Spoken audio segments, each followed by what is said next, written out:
This is your daily dose of all things royal. Welcome back, my gorgeous, good-looking friends.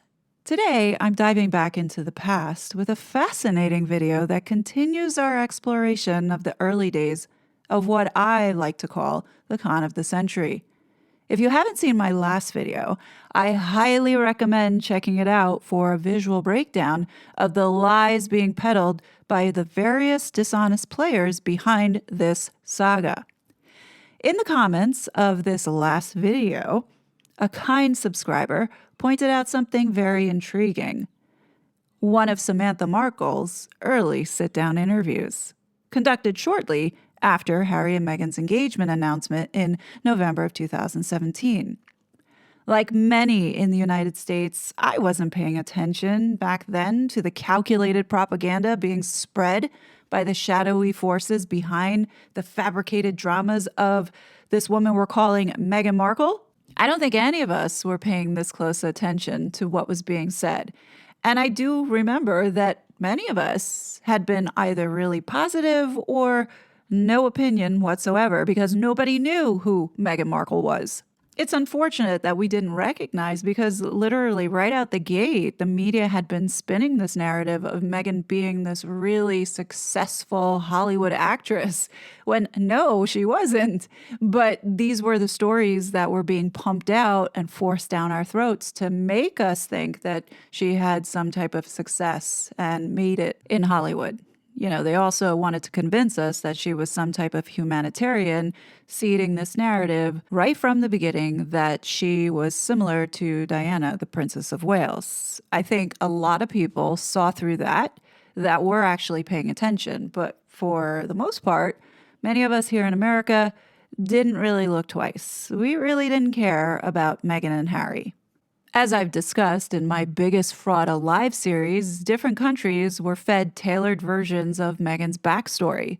Like, take for example, the photos circulating in the Japan market. They differed from those in the US and UK, with clear signs of photo manipulation. At the time, the daily flood of media kept us too distracted to notice, a tactic that I believe was deliberate. Much of the content pushed in other countries never reached American shores, and we only learned about it through global communities sharing information online. So now, when you think back, you can understand why there's such a push to control the digital space. It's to keep deceit like this from being exposed. Case in point, Samantha Markle's interview with Hot Press, an Irish media outlet published in February of 2018, but likely conducted somewhere around December 2017 or January 2018, right after the engagement. The outlet teased this exclusive sit-down in the month of January, and I suspect Samantha Markle thought that this interview was long buried, like other media pieces that have mysteriously vanished or no longer accessible.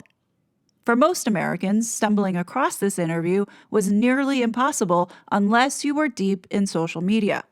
Back then, many of us didn't grasp how tightly controlled the media was, even in democratic societies. When Donald Trump ranted about fake news, I think many of us thought that it was outlandish, but this saga shows how globalists and tech giants shape what we see to influence and manipulate the masses. This is no different to what they were doing, suppressing the information about the Hunter Biden laptop, the election 2020, as well as the information pertaining to COVID. I hope that people understand why we should not be suppressing information, because look at how suppressing information hurts so many of us. There is a definite consequence to keeping information hidden based off of people's personal agendas or political agendas. And this saga with Harry and Meghan is no different than that. And I think that all of this needs to come to light, and that's why we're going through this article from the past to drive that, because we are not being told the truth. The sloppiness of those involved in this saga only makes it more obvious they were using the media to manipulate the public. This hot press interview didn't surface for me until a subscriber shared an excerpt 2 days ago. And it's a goldmine for understanding how calculated this whole operation was. Unless you were scouring the internet, and even then, Google's algorithms likely buried it based on your location, you'd never know it existed. But before I dive into these details, please, I ask, hit that like button to help spread the word. Your support truly does mean a lot here. Now, let's get into what Samantha Markle said in those early days. Unfortunately, there's no video of this interview, but these are her direct quotes, published as she intended, not twisted by the interviewer. Okay, it says here, February 6, 2018, exclusive, the full hot press interview with Samantha Markle by Jason O'Toole. He begins the article, or this interview, by prefacing and saying, let's face it, newspapers all over the world will be dominated this year by coverage of the planned wedding between the man the UK calls Prince Harry and the US actor Meghan Markle. So what is the one-time Suits star really like? Who better to find out from than her older sister, Samantha Markle? In describing a little bit about what the interaction was, Jason O'Toole writes, Meghan Markle's older half-sister is, pun intended, royally pissed off. Samantha reckons she's being depicted as your stereotypical wicked older sister by tabloid newspapers. And she wants to once and for all set the record straight in this exclusive hot press interview. Okay, so I'd like to interject real quickly. It's February 2018. Samantha's trying to set the record straight once and for all by doing this interview. Now, how many times have we heard this family say that they want to set the record straight? This is the last interview that they're going to be doing because the tabloid media is always twisting the narrative and their words. I mean, seriously, how many interviews Samantha has gone on to blame the media for twisting the narrative, for twisting her words, taking it out of context, when at the same time, these are the same media outlets that she continues to go to give these so-called interviews. So, you know, and very much aware of what they're going to do. Why would you continue to keep going back to them to give stories and do stories if you know that this is what they're going to do? We are literally 8 years into this with this family continuing to manipulate the public with this bullshit. Like, stop treating us like we're stupid. Anyway, the interviewer then goes on to say, Samantha, who has the same father as Meghan, has suffered from MS for the past 10 years. So at that time, it was 2018. 10 years back would be 2008. Sitting in her wheelchair in her Florida home, the affable 53-year-old invites me to pull up a chair to hear her side of the story. Remarkably, this is her first major in-depth Q&A since Meghan and the man they call Prince Harry announced their engagement to the world. Not only does she believe her words have been twisted, but Samantha also claims that certain media outlets have shoved a fair share of them into her mouth too. She was once quoted as saying, "The royal family would be appalled by what she's done to her own family. The truth would kill her relationship with Prince Harry. He wouldn't want to date her anymore because it puts her in a bad public light." Samantha truly believes that the media spotlight is pulling her family apart. Samantha says, "I wouldn't say it caused tension. It increased it. It's throwing gasoline on a fire." At one point, she begins to cry when I ask if she believes the media frenzy has put the nail in the coffin of her relationship with Meghan. "Yeah," she nods as her eyes tear up. "It's been pretty horrible. I don't think anybody would want to be in my shoes. I think there's so much social pressure on things that are just sensitive and normal. If I was going to be able to talk to her, there's no way now." Sadly, Samantha is the first to acknowledge that whatever she says here is probably only going to add to the bonfire of vanities. But here's the thing. If you know that this is going to add fuel to the fire, why do it? Right? If you already know what the outcome is going to be, why go ahead and do it? I mean, I get it. At the time, she wanted to set the record straight once and for all. I mean, how many records did she try and set straight? I think over 100 probably by now. Okay, I'd like to point something out here. It's been 7 years since Harry and Meghan got married, and Samantha Markle, to this day, in her interviews and online appearances, continuously talks about not being invited to the wedding and continuously talks about how badly Meghan treated them after she met Harry.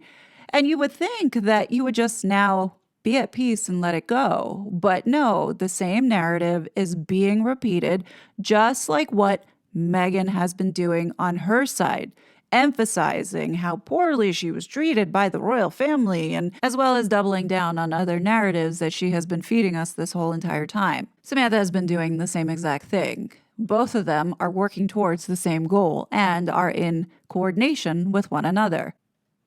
All right, anyway, kicking off with the first question, Jason O'Toole asks, you live with Meghan for her first 12 or 14 years, according to reports? Samantha Markle says, okay, let's clear up the misconception. When I was 14, Doria, Meg's mum, started a relationship with my dad. We realized, wow, this is a really small apartment. Better get a big house because this relationship is serious. We all moved to a big house. They got married. About a year and a half later, Meg was born. I was 16. By the time I was 18 and Meg was almost 2, I moved out. But we were still a family. My apartment was 15 minutes away. I was spending time at the house, playing big sister, picking her up after school, doing family events on weekends, during the week, holidays. Were you close? Yes, we were close, as would be normal for our age difference. All right, we're going to rip this now apart. Samantha, right here, shows that she is a bold-faced liar. So according to this, they moved to a big house. They weren't living in an apartment when Meghan came along. And Samantha literally was turning 17 because when Meghan was born in 1981 of August, Samantha then turned 17 in the month of November. So in other words, what she's saying here, in less than 2 years, she had moved out of the house and lived 15 minutes away so she could go take Meghan to school and family holidays and, be the close sister that she was all throughout Meghan's childhood. Now, when we talk about childhood years, you're looking at ages between from birth to like 10 or 12. So that is the window when we're talking about childhood. So if Samantha is saying that she had been there throughout Meghan's childhood, we're assuming that she has been there for all those years. So we're talking about 10 to 12 years. This is hands down, as well as what Samantha had put in her defamation case against Meghan, a fabricated lie. This is what she had put in her lawsuit. So when Meghan claimed that she only saw Samantha a handful of times and never had a relationship with either of Samantha or Junior, Samantha's position is stating that this is false. Samantha spent time with defendant on a regular basis throughout her childhood. And I just explained childhood ranges from ages 0 to around 10 or 12. So we're talking about 1981 all the way up to 1991, 92, and 93 timeframe. And even lived in the same apartment house with defendant for a period of time. Samantha picked up Meghan from school, took Meghan for ice cream and to the mall regularly, and spent many family holidays with the defendant. Meghan's father was Meghan's primary caregiver, and Meghan and Samantha saw each other regularly. Now, the reason why I'm so fixated on this one question is because this is really the crux of the issue between Samantha and Meghan. Meghan says that she doesn't know Samantha, and Samantha is trying to make everybody feel as if she had this close relationship with Meghan, which clearly between all the contradictions shows that there's something really not right here. So when you look at her earlier interviews and she's saying that she lived 15 minutes away, but now you're seeing in her lawsuit that she was living under practically the same roof in that house and taking Meghan here and there all throughout her childhood, how is that really possible if in 1984, now keep in mind, Meghan was born in 1981, Samantha moved out less than 2 years. We're talking about 1983 going into 1984. So now if we are to believe what Samantha wrote in her book, then she got pregnant by Earl Hale and had Ashley in 1985, if we are to believe this.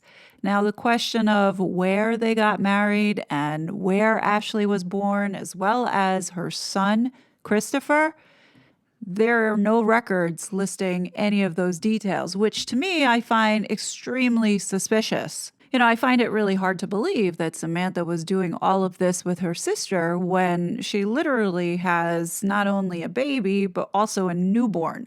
Like, when would she have time to just all of a sudden go and hang out with her baby sister and bond? Now, the other thing that doesn't make any kind of sense is Samantha giving up her 2 children to be raised by the paternal grandparents of her ex-husband.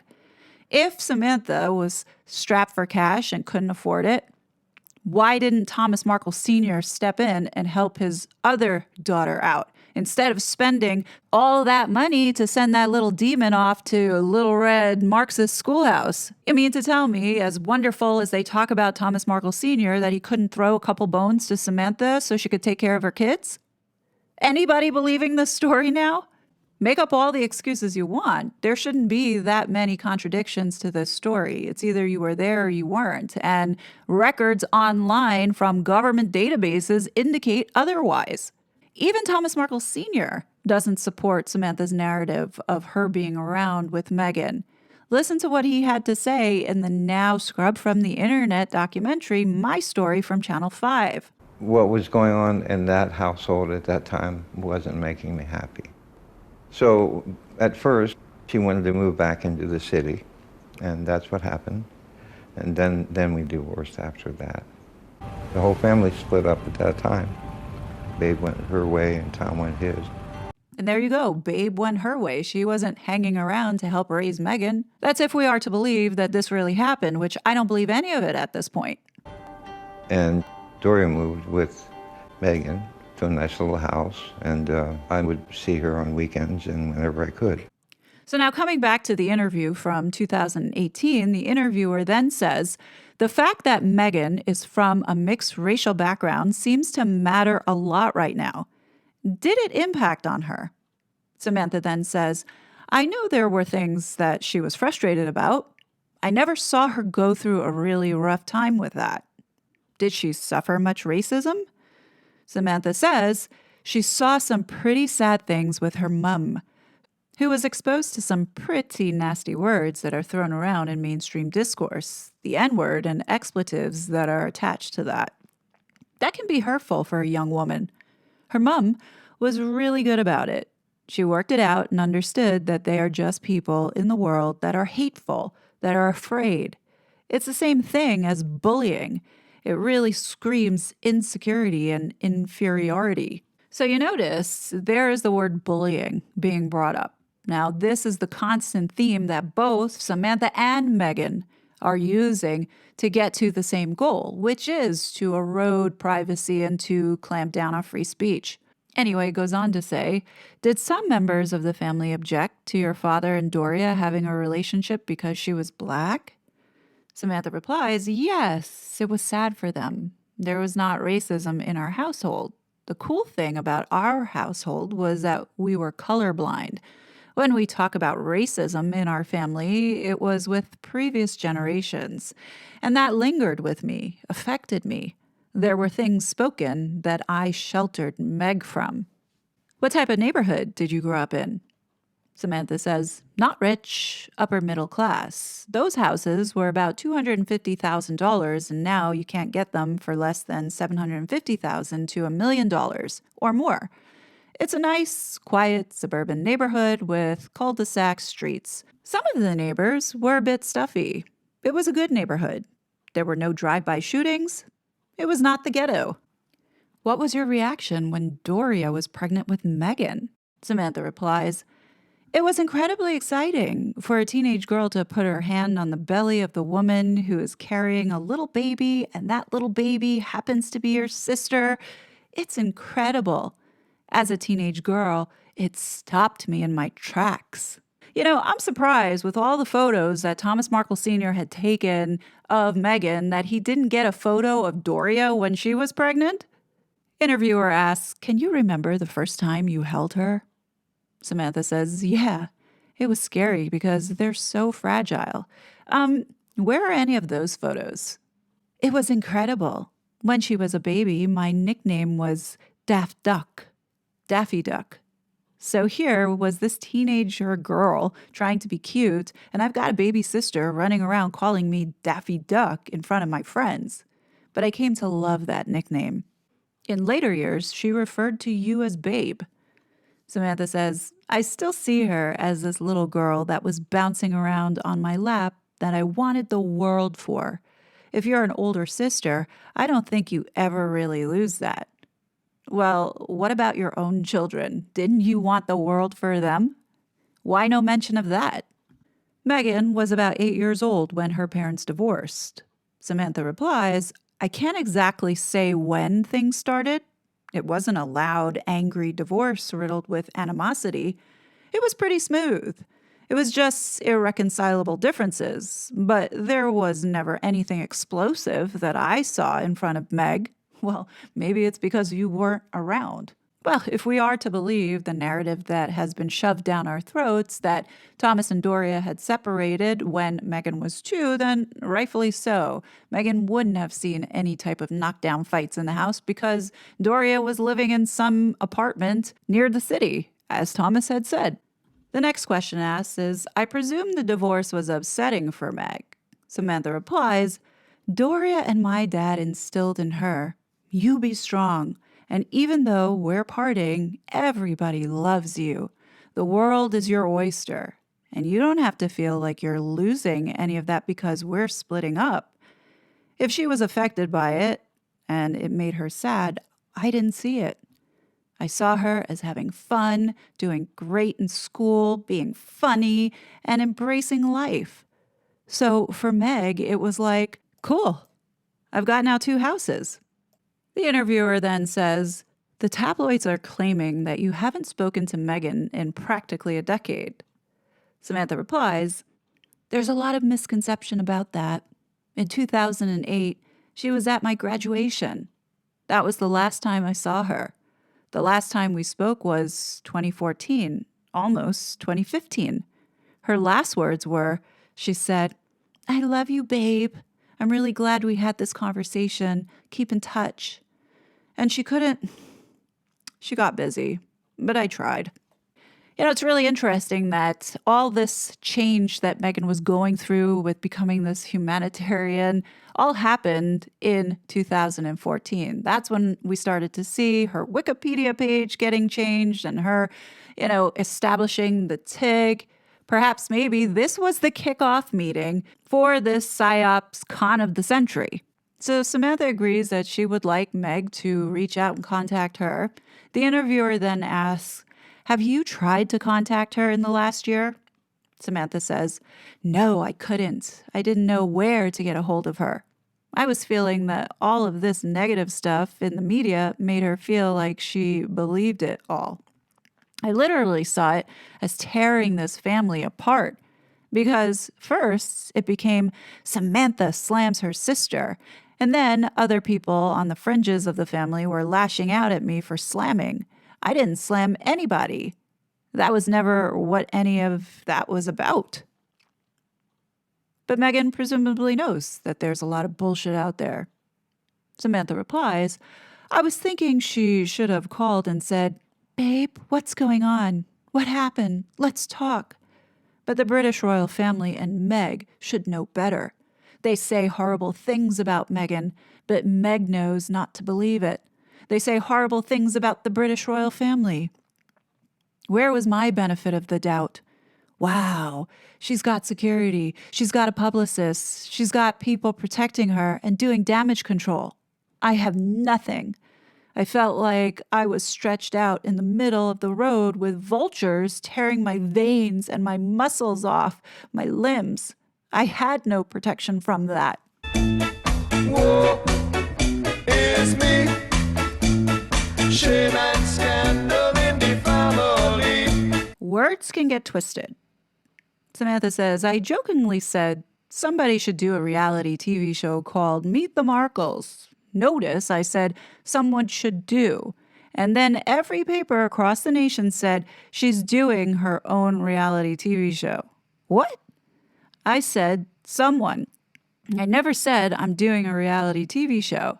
I was so clear what my book was about from the beginning, that it was honoring and that it was positive. Yet every tabloid on the planet wanted to believe that it was a slamming tell-all.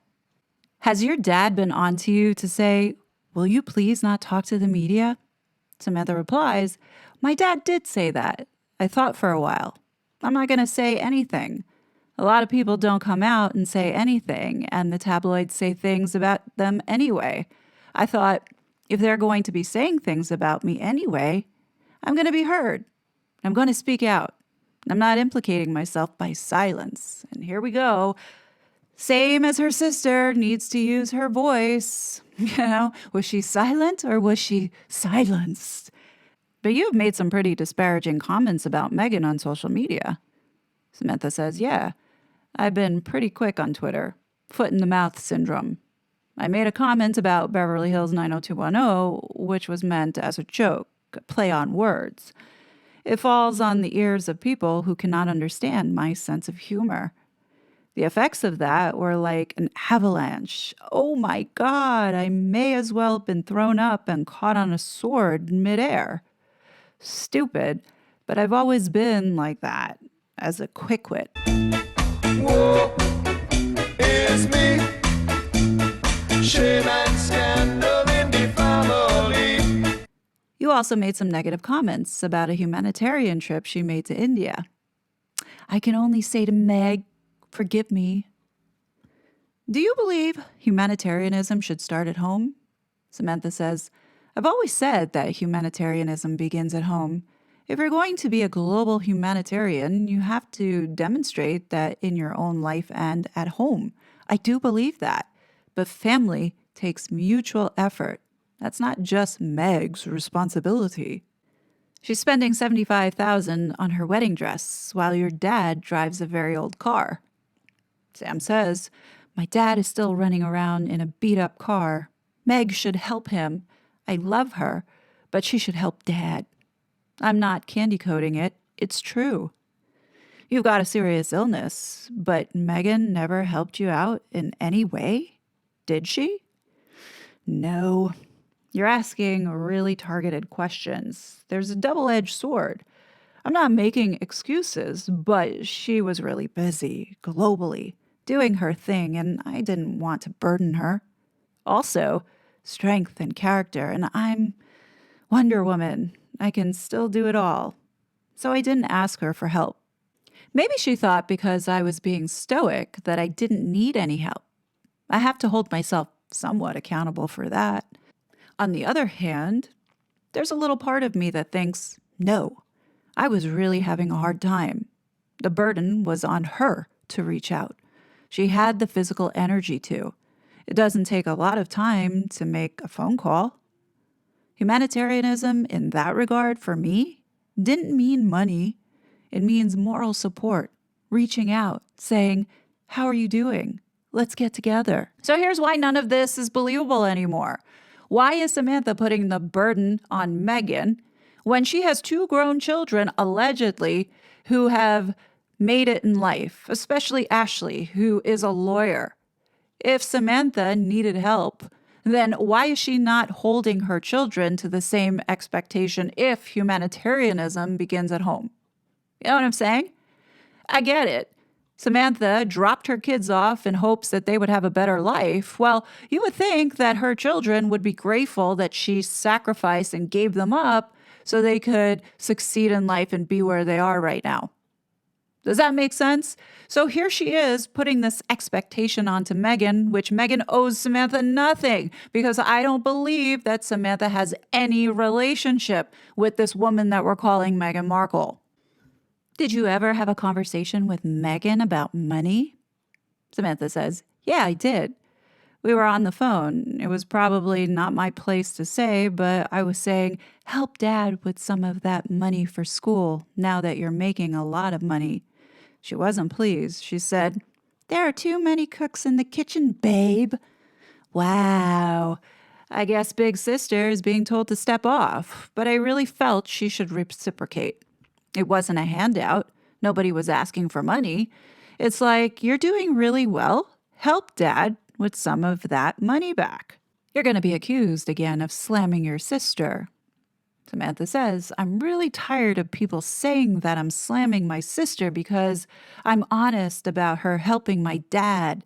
I can still say I love her and then say, help dad. It's not a big deal. Everyone knows I am right. And everyone's afraid to say that the emperor is not wearing any clothes, so to speak. I'm not slamming. I do love my sister, but I'm honest and I'm right and I'm reasonable. She should help. If she's such a humanitarian, that means helping my father, who she owes everything to. Would you go as far to say your sister is selfish for not financially looking after your dad? A woman with a good heart would help her father. It should be automatic. He shouldn't have to ask for anything. You were quoted in the U.S. media as claiming that Meghan only got her role in Suits because of your dad. Samantha says, I did not say that Meg got her gig on Suits because of my dad. I said that everything she has is really because of my dad. He got her a start in acting through his connections. She went to Northwestern. Many of the people on Suits I had heard are of Northwestern alumni. Without his input and support, she would not be doing what she is doing. If you could talk to her now, what would you say? Samantha says, I'd say, wow, you can definitely pay back dad now some money for school. It's not about handouts. It's about doing the right thing. I would say, that's your business with how you and dad work it out. Love you. Glad you're happy. And I still believe all those good things I said about you. And let's sit down, have tea, and talk. Does anybody think that that would have convinced Meghan to pick up the phone and give Samantha a call? Come on. The interviewer then says, your own mother said negative things about you in the press, of which Samantha then goes on to say, I need to set the record straight. My father and mother divorced in 1974. My mother and I never had a good relationship. From the time I was 12, I went to live with my father. She always resented the fact that my father and I were close. She and my brother were close. They were taking a media opportunity. She's doing a book. Let's get her. It brought out the ugliness in family dysfunction. I never said anything negative about them in public.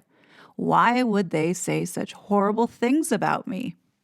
Meanwhile, Samantha publicly trashes Thomas Markle Jr. for outing her father's whereabouts. Okay? Like, you can't make this up.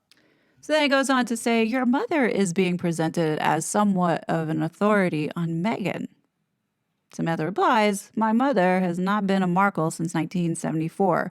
She's been married twice since that. She's never met Meg. Maybe once. But she doesn't know anything about me, my father, or sister. I wasn't raised with her, yet she's put forward as she's the authority on the family. How tacky. Your mother claimed that you pretend that Doria was the maid. Samantha says, no, that was never me. Doria had heard neighbors and people assume or ask her if she was the nanny. I was always proud of our family. There's a lot of similarities between you and Meghan. She says, it's the Markle nose, but it's more than that. We're sisters. There was a media frenzy to track down Meghan's father when the engagement was announced. Samantha then says, my brother gave up his whereabouts. A son that loves and wants to protect his father doesn't do that. He was the first one to take photographers to an uncle's house. He's estranged from my father. I'm not. My father and I are very close and speak every day. And here's the proof. If my father was close to my brother, he could have given everybody my dad's location. No, my brother had to go to my uncle's house, try and pay another uncle $10,000 to give up my dad's whereabouts. And then they find my dad down in Mexico. How tacky and cheesy of my brother to be selling dad out. I'm starting to think that these stories that the Markles and Meghan tells have all been scripted.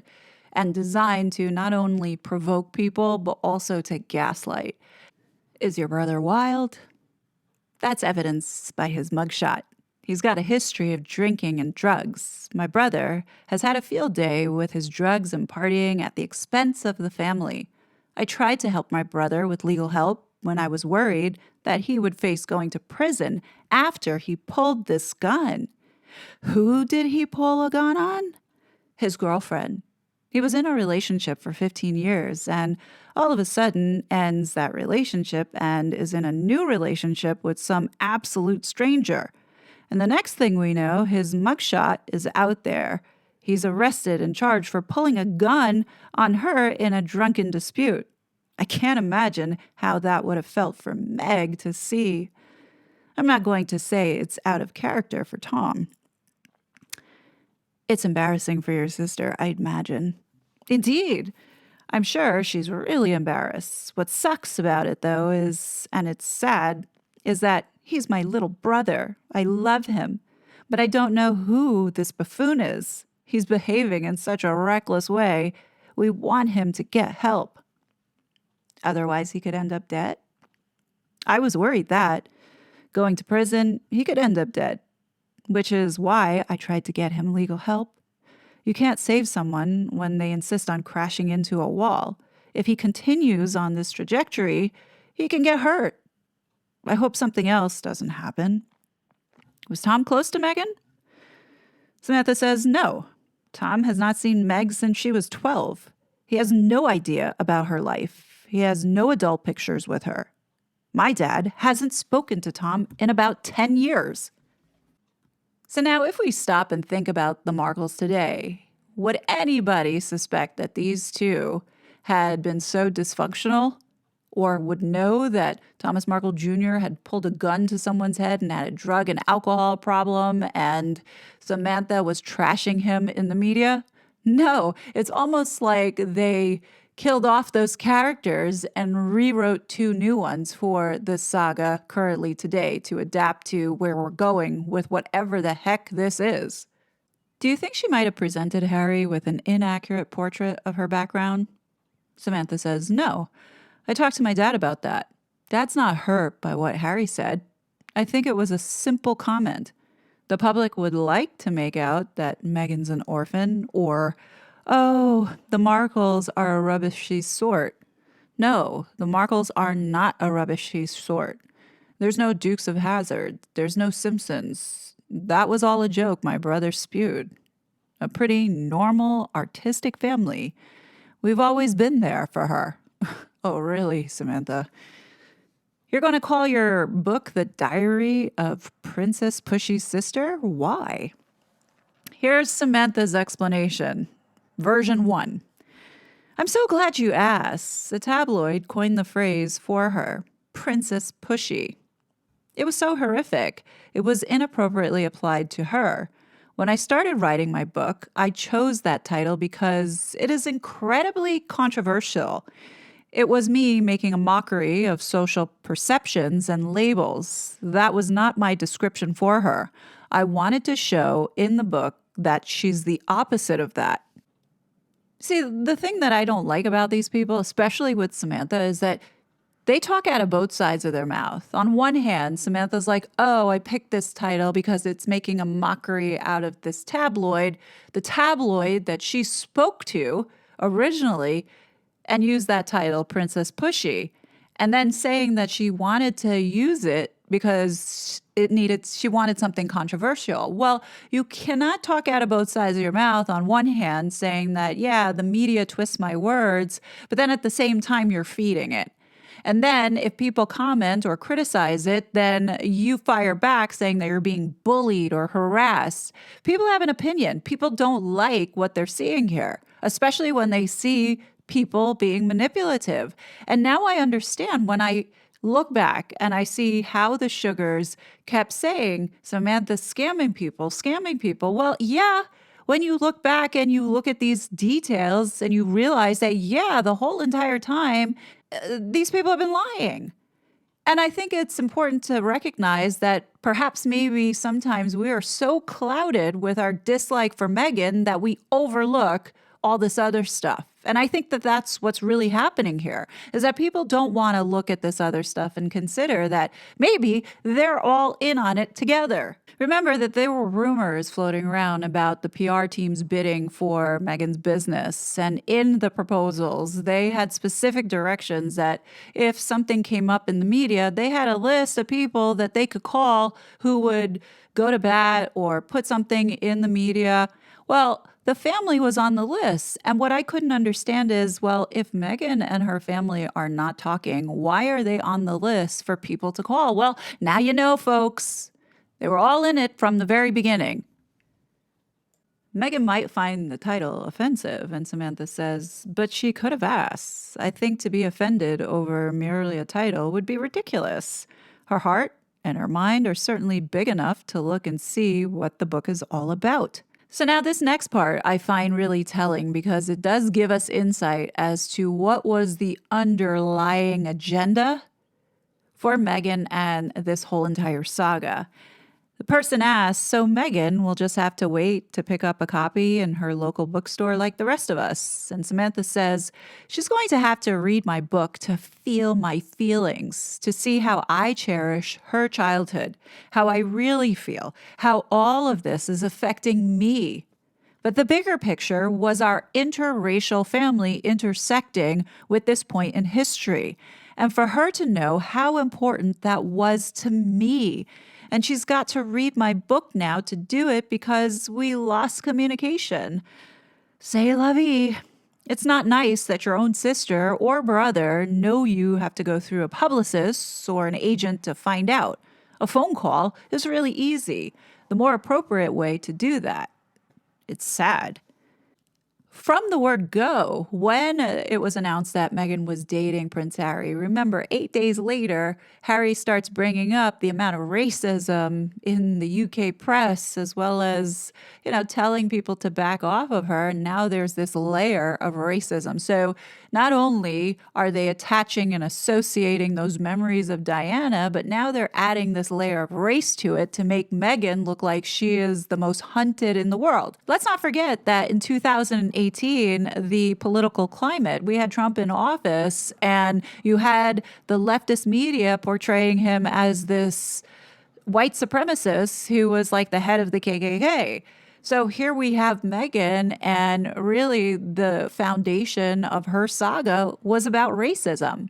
Pretty much going and attacking one of the oldest institutions, or one of the oldest, whitest institutions, to tear it down. That's what these people were all about. I mean, even the Markles, at certain points during the saga, they had to bring up the race aspect of it. Like with Thomas Markle Sr., in his documentary, he mentions how Doria looks so out of place, like as if she was some type of maid sitting in the corner. I mean, it was very subtle, but it was there. And they always managed to drum it up to rip that scab off and rehash racism. But when you look at the overall attacks, they were directed at the royal family. They were never directed at Meghan. So Thomas Markle Sr. brought up Harry wearing a Nazi suit. He brought up the fact that Doria looked out of place and that Meghan was put in a so-called box by having her dress a certain way. I mean, there were a lot of criticisms by the Markle family that took shots at the royal family. We cannot ignore that. But anyway, going back to this interview, Samantha was asked, was she pushy growing up? And Samantha says, she's so determined. Some people have said pushy. Cool. Push. Go for it, Meg. Because you only live once. She definitely has that go for it attitude. My dad and Doria encouraged her not to be afraid to speak out. I see a lot of that in her today. Was Meghan spoiled, as they say? Samantha replies, spoiled is such a nasty word. She wasn't spoiled. She was loved, nurtured, and cared for, and cherished. She learned the lesson that we all do as kids, not to take things for granted. Do you think she always wanted to be famous? Samantha says, don't all kids? You want to be a princess, a dancer, an actor. I don't think she was any different. Now listen to this next response to this question. Did she seek your advice about modeling and acting? Samantha replies, Yeah, I was hoping that I could be inspirational to her, but at the same time, I was hoping that she wouldn't go into acting because we all hear stories about how it ruins kids. And she seems so innocent, full of life, I thought. Hollywood sucks. It's going to corrupt her. It's going to hurt her self-esteem. It didn't hurt her self-esteem at all. She did just fine. So right here is some conflicting information. Samantha says that she was hoping Meghan wouldn't get into acting because she heard it ruins kids' lives. Well, I thought Meghan didn't have the acting bug in Hollywood until she came out of college. Yes, she loved theater or pretended to love theater, but according to a lot of these articles and Meghan herself, was that she wasn't really going to pursue acting after she finished college. She was more on the intellectual path and going down the political role. Do y'all see why there's such a disconnect in believing that Samantha and Meghan really are sisters and they had some kind of relationship? It appears that Samantha knows absolutely nothing about this woman we're calling Meghan Markle. The next question asked is, were you relieved when it looked like she was going down a different career path? And Samantha says, in college, when she was going to go into foreign affairs, I was like rooting her on. Cool, she's going to be like Condoleezza Rice.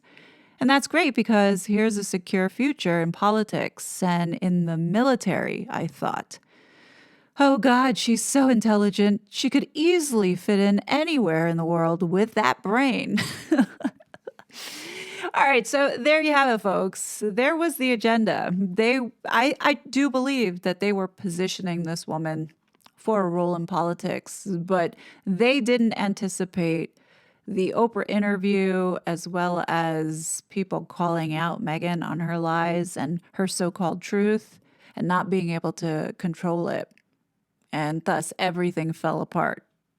And I do think right now this plan, not that it's fizzling out, but I think they're trying to figure out what to do next. And these people are holding on for dear life in this saga and trying to figure out how to keep the grift going. Do you think Hollywood changed her? Samantha says, it made her a much more mature woman. It made her more sure of herself. This muck about she's an actress and she's fake. Hollywood changed her. It's gone to her head. Blah, blah, blah, blah, blah. Do you think Hollywood changed her? Samantha says, it made her a much more mature woman. It made her more sure of herself. This muck about she's an actress and she's fake. Hollywood's changed her. It's going to her head. Blah, blah, blah, blah, blah. I think it has been distracting for her, but it also has been a part of what has made her grow. As an aspiring princess, there's a lot of pressure on her now. And Samantha says there's a lot of strain and public pressure around the relationship. So has all of this changed her? It's probably changed her in a scary way, but she went into it with an informed consent.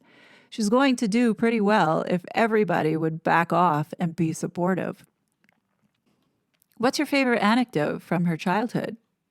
Samantha replies, we were sitting on the bed at Christmas time and my father came in. Instead of wrapping gifts, he would say, what do you guys want for Christmas? He threw a catalog on the bed and he goes, why don't you look through this and find out what you want? I found a ring that I liked. It wasn't really pricey, but I guess Meg, at her age, she was 11, it was to her. I showed it to her and she goes, you're not getting that ring, babe. Woo! The great and mighty Oz has spoken. Pay no attention to the woman behind the curtain. She literally came out and laid it on the line. She just busted in and said, I like that bravery in her. I see that in her now, and she will speak her mind. So here's the thing, folks. At age 11, that would have been like 1991, 92. Samantha was not living in California. She was in New Mexico. So this story never happened. Was there an element of insecurity? Samantha says Meg wanted straighter hair like the other girls, and that wasn't specifically racial. That was a typical girl wanting something that she doesn't have. Like, I hate my hair. I want straight hair. My friends have such pretty hair. As they say, the grass is always greener. Was Megan popular with boys? Of course. She was pretty, but she wasn't one to, quote, arouse. She was pretty studious and loved drama. So boys weren't really a big issue. Was your dad strict? Samantha says no. It was very matter of fact. He didn't like big drama. We had a curfew. I wasn't allowed out after 10:30. He was conservative, but very gentlemanly when he did meet some friends. Did Megan and you talk about boys? Samantha says, no. We talked about acting. We talked about family stuff. I wish I could have given her advice because it seems the sisterly thing to do. Oh, really, Samantha? I mean, look how your relationships ended up. But looking back, she really didn't need it. She had happy relationships, very few rocky catastrophes. Hang tight with me, we're almost done. The interviewer then asks, will Meg and Harry have kids? Samantha replies, yeah. They'll be these little elf-like, cute, funny kids that always look like they have a secret, giggling and charming. You don't think you're going to get an invite to the wedding? Samantha then says, I don't know if she's going to feel that my book is good. There's a lot of misperception out there. I'd be lying to say that I wouldn't be hurt if I didn't get an invite, but that's really up to her. That's her day. It's her special moment, and I would love to be a part of it. All right, let me just pause and say this. This is in 2018. Samantha, right out the gate in 2017, mentioned that she's writing this book. So if this was really a serious situation, you would think that you would bite your tongue and hold off on talking about writing a book that gets manipulated and spun in the media as a tell-all. Like, if this was real, would anyone want to have this person at their wedding? Like, you pretty much shot yourself in the foot from getting any kind of invite. You know what I mean? But we all know that this was scripted and set up. Like, I don't believe that Thomas Markle Sr. was ever going to be invited to this wedding. He was meant to do the things that he did. But in any case, it says, do you think Trump should get an invite? Her response, no, I think Donald Trump is mentally unstable and a danger to the world. And I think he would be a huge insult to everyone there. And that's it, folks. Like I said, Samantha Markle was never MAGA. Samantha Markle is not a conservative. Samantha Markle has infiltrated this space pretending to be something that she's not. Moving on. When did you first hear about Harry being in your sister's life? Samantha says, it was last November. A friend of mine called and said, are you sitting down? I said, well, I'm in a wheelchair. It's like a no-brainer. And she said, have you seen the news? Do you know that your sister is dating Prince Harry? What was your reaction? Samantha says, in our family, coming from Los Angeles, I swear to God, people don't believe me when I say this. We're raised in entertainment where if they're dating someone successful and well-known, it's no big deal. That's life in LA. I was like, what is all the drama about? Samantha then is asked, did you go to her first wedding? She says, no, I did not. And sadly so. Why not? I was busy at school. I was dealing with the beginnings of some disability challenges, so I had a lot going on in my life. But God, it wasn't that I didn't want to be there. Pause. Now, wasn't the excuse of why Samantha couldn't go to this wedding was because it was on a beach and she couldn't use her wheelchair on the beach? Didn't Ashley take Samantha's place to go? Now, all of a sudden, she was at the beginning of her disability challenges and that she was in school. I believe Meghan got married in 2011. And by that time, I believe, according to the certificates, that Samantha had received those certificates in 2011. So again, I don't think this happened either.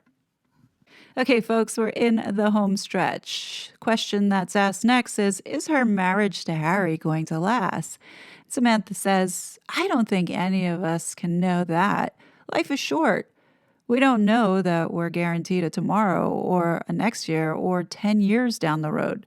Let them be happy that they have love now.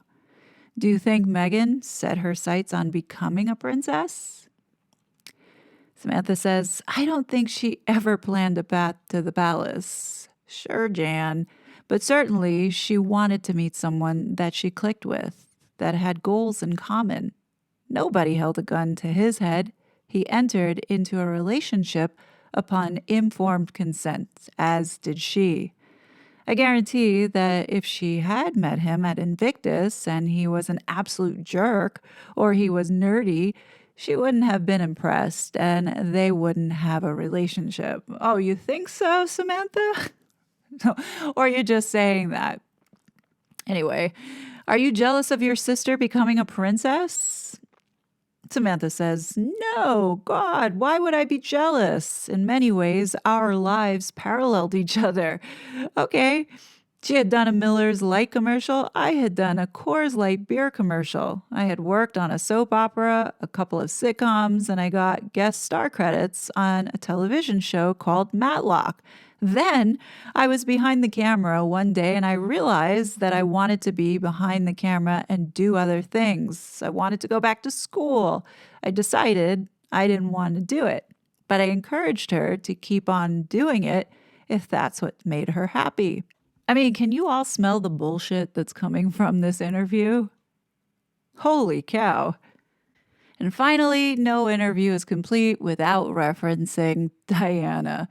Last question. Is there a fear that what happened to Princess Diana might be repeated?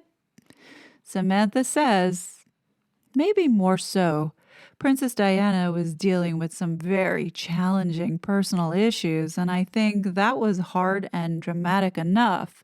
But now we throw heated racial issues into the mix. We throw complex foreign affairs, and it seems there's a lot more. Let's just say potential energy there, a lot more emotions, a lot more fueling these issues now. I hope that she is safe from them. I know she's equipped with her life tools, but I worry about her. And I know that she's in the arms of someone absolutely capable, loving. Prince Harry is quite the gentleman and quite worldly, so she's definitely got the right man. So you see, folks, this was all a setup from the word go. How many times have we heard Prince Harry say, yeah, I don't want history repeating itself, and there's this added element of race. He said it in the Oprah interview. He said it in other interviews.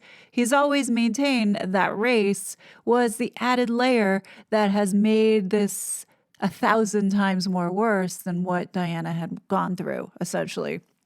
And you see, these narratives went in parallel to what the Markles had been saying. It's just that we never really paid attention to say, wait a minute, they are speaking the same language, but they're speaking it at opposite ends of the spectrum, one for the left and one for the right, all moving towards this one goal, using not only race, but cyberbullying and harassment.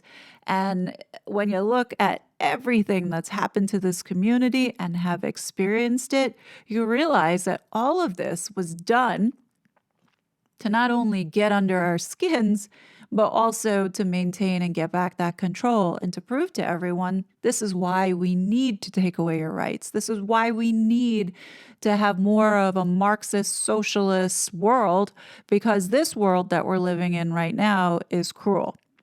I don't trust any of these people, any of the stories that we have been told. Nothing that we have been told has been straightforward. Like, it's not normal that just the simplest question of when Meghan was born, there's like 5 different versions of it.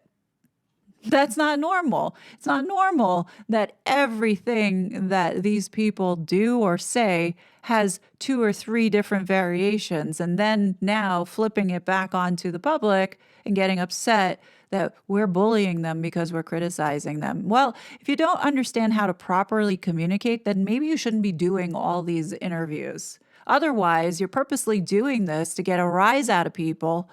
So people like myself and others scratch our heads trying to put together, why is everything so off? And the reason why everything is so off is because it's not real. And what I can't understand is that those who continue to support and not question any of this stuff, even though they've been there from the very beginning, makes me wonder. It makes me wonder how many people know what's really going on here. Because all those that are writing books and biographies and the Markles participating in giving information, you have to wonder, are the writers scratching their head and saying, well, this is not making any kind of sense? Or do they know what the agenda is? Because I can't imagine a Tom Bauer sitting there saying, well, you know, this whole thing with Doria and her being missing for 10 years doesn't really jive, but I'm not going to really press because, I don't want to make them feel bad. No, there's more to this story, folks. I'm not buying it anymore. And I'm tired of these people treating us all like we're stupid and not seeing any of it. Well, anyhow, I'm going to end this video here because I didn't realize I've gone over an hour. What do you guys think? Have you seen this interview? I mean, for those that have been following this from the very beginning, I think you can agree with me that the narratives now have morphed, especially with Samantha and what she put in her defamation case. Like, we can talk about that at another time. I have a whole set of other opinions pertaining as to what's going on there. But for now, I want you to digest this and tell me if I'm crazy in assessing that I see a complete disconnect with what the Markles have been telling us and what the reality is. And the reality I'm seeing here is that it's all bullshit. But definitely let me know your thoughts below. As always, I will be back with more content. But until then, please be safe and I'll talk to you later. Bye. Such a fraud.